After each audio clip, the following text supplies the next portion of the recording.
যেই হাদিস বর্ণনা করতে গিয়ে 4 বার বেহুশ হয়ে গিয়েছিলেন হযরত আবু হুরায়রা রাদিয়াল্লাহু তাআলা আনহু। এই হাদিসটাকে সাহাবারা এতটাই ভয় পেতেন যেটা বলার বাহিরে।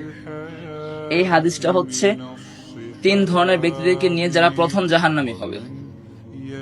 আল্লাহ পাক রব্বুল আলামিন প্রথমে একজন শহীদকে ডাকবেন, ডেকে দুনিয়াতে দেওয়া তার সকল নিয়ামতকে দেখাবেন। সকল নিয়ামতকে দেখানোর পর তাকে জিজ্ঞাসা করা হবেন, আমি দুনিয়াতে তোমাকে এই এই নিয়ামতগুলো দিয়েছিলাম, তুমি তা ভোগ করেছো কিনা? তখন সেই শহীদ বলবে যে হ্যাঁ, আমি তা ভোগ করেছি। তখন আল্লাহ বলবেন, আমার নিয়ামত ভোগ করার পর তুমি আমার জন্য কি করেছো? ওই শহীদ বলবেন যে ইয়া আল্লাহ, আমি আপনার রাস্তায় শহীদ হয়েছি। আল্লাহ বলবেন তুমি মিথ্যুক। ফেরেশতাদেরকে বলবেন তাকে মুখ থাবড়ে জাহান্নামে ফেলে দেওয়া হোক।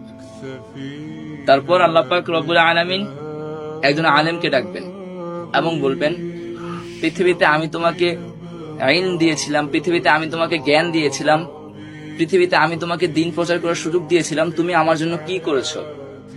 তখন ওই আলেম বলবে, হে আল্লাহ, আমি আপনার রাস্তায় দ্বীন প্রচার করেছি, আমি মানুষকে কোরআন শিক্ষা দিয়েছি, আমি মানুষকে হাদিস শিক্ষা দিয়েছি। আল্লাহ বলবেন, মিথ্যে কথা, তুমি এই কারণে জ্ঞান অর্জন করেছো কারণ মানুষ তোমাকে বড় কারি বলবে, মানুষ তোমাকে বড় আলেম বলবে। তুমি চেয়েছো দুনিয়াতে যেন তোমার ডাক নাম হয়, তা তুমি দুনিয়াতে পেয়ে গেছো। তখন আল্লাহ ফেরেশতাদেরকে বলবেন তাকে মুখ থুবড়ে জাহান্নামে ফেলে দিয়ে আসো।